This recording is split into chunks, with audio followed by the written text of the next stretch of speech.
2024 లేదా 25లో డిగ్రీ లేదా బీటెక్ చదివారా? సాఫ్ట్‌వేర్ జాబ్ కోసం ఎదురు చూస్తున్నారా? అయితే కోడ్ జ్ఞాన్ 100 డేస్ కోర్సులో చేరండి, జాబ్ సాధించండి. నమస్తే ఆశ్లేష గారు. నమస్కారం. స్పెషల్లీ పిల్లల ముందు ఎప్పుడైతే తల్లిదండ్రులకి కోపం వస్తూ ఉంటుందో ఆ ఆవేశంలో అది కంట్రోల్ చేసుకోలేక ఏ మాటలంటే ఆ మాటలు మాట్లాడుతూ ఉంటారు. ఇంకా ఇది అది అని మనం స్క్రీన్ మీద చెప్పకూడదు కానీ మేడం, ఆ ఇంపాక్ట్ అసలు ఏ విధంగా ఉంటుంది వాళ్ళకి? తల్లిదండ్రులు ఆ కోపంలో అన్నది ఏదో కోపంలో అనేసానులే అనుకుని అక్కడితో దాన్ని మర్చిపోతూ ఉంటారు. తర్వాత దాని గురించి అసలు డిస్కస్ చేయరు. కానీ కొంతమంది పిల్లల్లో నేను చూసినంతవరకు అనిపించేది ఏంటంటే, మేబీ ఆ పాయింట్ని పట్టుకుంటారేమో, ఆ పదాన్ని పట్టేసుకుంటారేమో, వాళ్ళు కూడా ఎక్కడో అక్కడ ఇంప్లిమెంట్ చేస్తారేమో అని నాకే అనిపించింది. అండ్ ఎటువంటి పదాలు వాడాలి, ఎటువంటి పదాలు తీసుకుంటే బెటర్ అనేది నేను అడగను, కానీ ఎస్పెషల్లీ ఏవి వాడకూడదు, అట్లీస్ట్ ఇవి ఇవి ఇవి అని కొన్ని బౌండరీస్ ఉంటాయి మేడం. ఖచ్చితంగా ఏవి వాడకూడదు అంటారు అసలు పిల్లల దగ్గర? ఎంతటి కోపం వచ్చినా తల్లిదండ్రులు ఈ పదాలు అసలు అనకూడదు అంటే ఎటువంటివి అంటారు? మీరు ఈ క్వశ్చన్ అడుగుతుంటే, చైనాలో ఒక చాలా ఫేమస్ సైకాలజిస్టు ఒక చిన్న ఎక్స్పెరిమెంట్ చేశారండి. నేను అంత డీటెయిల్గా చెప్పను కానీ మీకు చెప్తున్నా.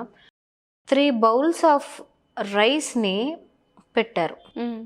3 బౌల్స్లో అంతంత రైస్, ఉడికించిన రైస్ పెట్టారు. పెట్టి అందులో వాటర్ పోసారు. పోసి రోజు ఆ బౌల్స్ దగ్గరికి వెళ్ళి, ఫస్ట్ బౌల్ దగ్గరికి వెళ్ళి నువ్వు దేనికి పనికిరావు, సెకండ్ బౌల్ దగ్గరికి వెళ్ళి నీ మీద నాకు ఎలాంటి ఒపీనియన్ లేదు, థర్డ్ దగ్గరికి వెళ్ళి ఐ లవ్ యూ. ఓకే, ఇలాగా రెగ్యులర్గా కొన్ని డేస్ చెప్తున్నాడు. అంటే ఇది వేరే ఎక్స్పెరిమెంట్, పేరెంట్స్కి అర్థం అవ్వాలని చెప్తున్నాను. ఇలా ఒక 3 బౌల్స్ పెట్టి రోజు ఆ సైంటిస్ట్ అక్కడికి వెళ్ళి మాటలు చెప్పేవాడు. అందులో బౌల్లోకి ఇలా నోరు దగ్గరగా పెట్టుకుని, నువ్వంటే నాకు ఇష్టం లేదు, నువ్వు పెద్ద ఇలా ఎలా అని తిట్టేయడం. ఇంకొకటి, నీ మీద నాకు అసలు ఏ ఒపీనియన్ లేదు, నీతో నేను ఎక్కువ మాట్లాడదలుచుకోలేదు, ఐ లవ్ యూ.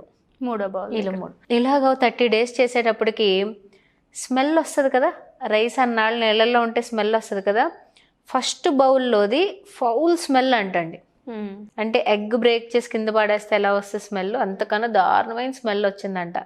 సెకండ్ది కొంచెం పాడైపోయింది రైస్, కుళ్ళిపోయింది వచ్చేసింది. అంటే రిజెక్షన్ కదా, నీకు నువ్వంటే నాకు ఇష్టం లేదని ముఖం మీద చెప్పేయడం కదా. 3వది కంపారిటివ్గా పాడవకుండా ఒక రకమైన మంచి ఫ్రాగ్రెన్స్ రావడం మొదలుపెట్టిందంట. ఇది నిజమైన ఎక్స్పెరిమెంట్, ఏదో కథలా చెప్పినది కాదు. కాకపోతే పేరెంట్స్కి అర్థం అవ్వాలని కొంచెం సింప్లిఫైడ్గా చెప్పాను. ఈ రైస్ బౌల్ ఎక్స్పెరిమెంట్ మనందరం లైఫ్లో బాగా గుర్తుపెట్టుకోవాలి. ఎందుకంటే మాటే కదా, మాటలో ఏముంటుంది, గాల్లో కలిసిపోతుంది అని అనుకుంటూ ఉంటాం. కానీ ఒక మనిషి బిహేవియర్ మీద ఇంత ప్రభావం చూపిస్తుంది. అయితే పేరెంట్స్ ఇవి మాట్లాడకూడదు అని మనం చెప్పలేము ఇప్పుడు. కానీ ఏం మాట్లాడకూడదో ఒక 4 విషయాలు అయితే చెప్పాలి. ఎందుకంటే ఒక్కొక్కరిది ఒక్కొక్క స్టైల్ ఆఫ్ స్పీకింగ్, ఒక్కొక్కళ్ళు ఒక్కొక్క స్టైల్లో, ఒక్కొక్క యాక్సెంట్లో, ఒక్కొక్క లాంగ్వేజ్లో, ఒక్కొక్క వర్డింగ్లో మాట్లాడుతూ ఉంటారు. బూతులు తిట్టే వాళ్ళు మనం ఏం చేయలేము, వాళ్ళ పిల్లల్ని ఎందుకు అన్నారో వాళ్ళే ఆలోచించుకోవాలి. జనరల్ పేరెంటింగ్లో ఒక 4-5 సెంటెన్సెస్ మాట్లాడకూడనివి ఉన్నాయండి. అవేంటో చూద్దాం. జనరల్గా మీరు చూస్తే పేరెంట్స్ ఎక్కువగా మాట్లాడేది, చాలా సెన్సిటివ్గా ఉన్నావు నువ్వు, అలా ఉండొద్దు ప్లీజ్ అనేది ఒక మాట మాట్లాడతారు. అంటే ఇప్పుడు చిన్న ఆటలకి పిల్లలు ఏడ్చినా, చిన్న ఆటలకి కోపం తెచ్చుకున్నా, ఊరికే చిన్న దెబ్బ తగిలినా కూడా దాన్ని బాగా సుకుమారంగా తీసేసుకున్నా, పేరెంట్స్ వాడే ఒక మెయిన్ లైన్ ఏంటంటే, స్టాప్ బీయింగ్ సో సెన్సిటివ్, అంత సెన్సిటివ్గా ఉండకు. లేకపోతే మగపిల్ల నువ్వేమో నా ఆడపిల్లవేంటి అలాగే ఏడుస్తున్నావు అన్నిట్లకి, ఇలాంటి పదాలు వాడకూడదండి. ఆ వయసుకి, ఆ మనిషికి అది పెద్దదై ఉండొచ్చు, బయట నుంచి మనకి చిన్నదై ఉండొచ్చు. ఇలా వెళ్తాము, చైర్ ఏదో గోరకు తగులుతుంది, మనం ఇలా దులుపుకుని వెళ్ళిపోతాము. అదే చిన్న బాబుకి తగిలితే వాడి స్కిన్ ఎంత సెన్సిటివ్గా ఉంటుంది. వాడికి అది ఎక్కువ పెయిన్, కూర్చొని బోర్మని ఏడ్చేస్తూ ఉంటాడు, కొంచెం అటెన్షన్ కోరుకుంటాడు. ఆ మాత్రం దానికి you cannot be sensitive like this అంటే ధైర్యంగా ఉండు అని చెప్పడం వేరు, సెన్సిటివ్గా ఉండకు అని చెప్పడం వేరు కదా. సో అలాంటి స్టేట్మెంట్ కానీ, don't be emotional all the time. ఎందుకు ఊరికే డ్రామా క్వీన్ లాగా అన్నిట్లకి ఎమోషన్స్ పడుతూ ఉంటావు, సీరియల్ ఆర్టిస్ట్లో బిహేవ్ చేస్తున్నావు తెలుసా నీకు అని ఇలాంటి పదాలు కూడా ఎక్కువ వాడుతూ ఉంటారు.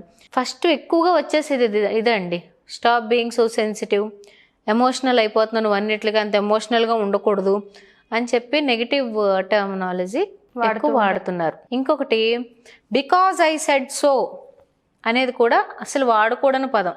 అంటే ఏదైనా చెయ్యాలన్నప్పుడు ఎందుకు చెయ్యాలమ్మా అని పిల్లలు అడుగుతారు క్యూరియాసిటీతో, దాని గురించి తెలుసుకోవడానికి. అప్పుడు తల్లిదండ్రులు మ్యాక్సిమంగా ఏం మాట్లాడుతున్నారు అంటే నేను చెప్పాను కాబట్టి నువ్వు అది చెయ్యాలంతే, నో రివర్స్ క్వశ్చన్స్ అని అక్కడికి జిప్ వేసేస్తున్నారు. చెయ్యొచ్చా అలాగా? నేను చెప్పాను కాబట్టి నువ్వు చెయ్యి, నీకు అనవసరం అందులో ఏం డీటెయిల్ ఉందో. అది ఎంతవరకు పిల్లలు రిసీవ్ చేసుకోగలుగుతారు? ఇది బాగా ఎక్కువైపోతుందండి. అంటే వాళ్ళకి చెప్పాలి కదా, ఏంటో రీజన్ చెప్పాలి కదా వాళ్ళకి చేయడానికి. తర్వాత ఇంకా బాగా ఎక్కువగా వినపడేది ఏంటి అంటే why can't you be like, అంటే అలా ఎందుకు ఉండవు నువ్వు, అలా ఎలాగా? ఒక్కొక్కళ్ళు ఒక రీతిలో పుట్టారు, ఒక్కొక్కళ్ళని ఒక క్లాప్ పెంచాము, అలా ఎందుకు ఉండకూడదు అని వాళ్ళు ఎవరినో చూపించి ఎలాగ అడుగుతారు? Why can't you be so matured, ఎందుకు నువ్వు మెచ్యూర్డ్గా ఉండవు, అలా ఎందుకు ఉండవు, ఇలా ఎందుకు ఉండవు అన్నీ తెలుసుంటే వాళ్ళలాగే ఉండాలనుకుంటే వాళ్ళ ఇంట్లోనే పుడతాడు కదా, ఈ ఇంట్లో ఎందుకు పుడతాడు? కాబట్టి అలా ఎందుకు ఉండవు, ఇలా ఎందుకు ఉండవు, మెచ్యూర్డ్గా ఎందుకు ఉండవు కాదు, నువ్వు ఎలా ఉన్నావు అనేది ఇంపార్టెంట్. జనరల్గా ఈ 3 లైన్స్ చాలా ఇంపార్టెంట్. ఇంకా లాస్ట్ లైన్ బయటికి ఎక్కడికి షాపింగ్ మాల్స్కి వెళ్ళినా, సినిమా థియేటర్స్కి వెళ్ళినా, ఫంక్షన్స్కి వెళ్ళినా, పార్క్స్కి వెళ్ళినా, ఎగ్జిబిషన్స్కి వెళ్ళినా, if you don't come I will leave you here. వస్తే ఇక్కడ వదిలేసి వెళ్ళిపోమంటావా? ఆడికి భయం పట్టుకుంటుంది, వదిలేసి వెళ్ళిపోతారు అని చెప్పి భయం పట్టుకుంటుంది. అంటే ఇక్కడ ఇంత టైం ఉండాలి, ఇంత టైం మించి ఉండకూడదు అని చెప్పడం వేరు, ఇంకా చెయ్యి గట్టిగా ఈ వృష్టి పట్టేసుకుని వస్తావు వదిలేసి వెళ్ళిపోమంటావా అని గట్టిగా వాళ్ళని హింసించేయడం వేరు, భయపెట్టేస్తూ ఉంటారు. ఇలాంటివి సెంటెన్సెస్ వాడడం వల్ల ఆ rice first second rice bowls ఉన్నాయి కదా, అలాగా పిల్లల లైఫ్ అలా అయిపోతుందండి. కాబట్టి మాట్లాడే ప్రతి మాట కూడా ఇప్పుడు చెప్పే విధానం 2 విధాలుగా చెప్పొచ్చు.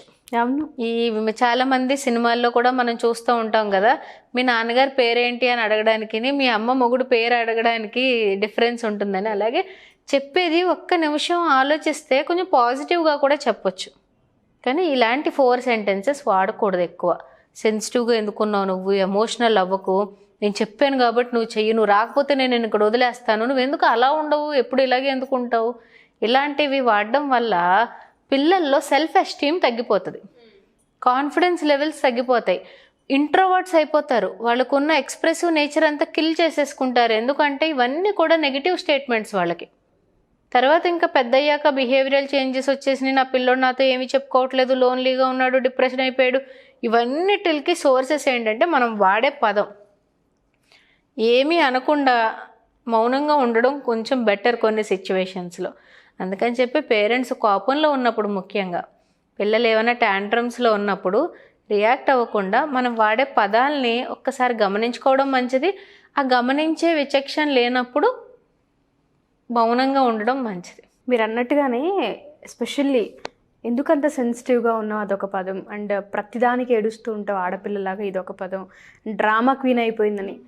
మేడం, పిల్లలకి తెలియకుండా ఎలా అవుతుందంటే వాళ్ళ ముందు ఏడవాలన్నా, వాళ్ళ ముందు పెయిన్ వ్యక్తపరచాలన్నా ఇంకో చెయ్యరు, వెంటిలేషన్ ఉండదండి. వాళ్ళల్లో వాళ్ళు సతమతమైపోతూ ఉంటారు. తెలియకుండా ఫ్రెండ్స్ దగ్గర బయట ఇంకెక్కడో ఫ్రీ అవుతూ ఉంటారు. ఇక్కడ నుంచే మొదలవుతూ ఉంటుంది ఒంటరితనం వాళ్ళకి. ఎలా తీసుకున్నామో తెలియదు ఈ సబ్జెక్ట్ని, కానీ చాలా మంది పేరెంట్స్కి అవసరం అండి. పదాలు వాడే పదాలు ప్రాపర్గా ఉండాలి. Exactly. Thank you ma'am, thank you so much.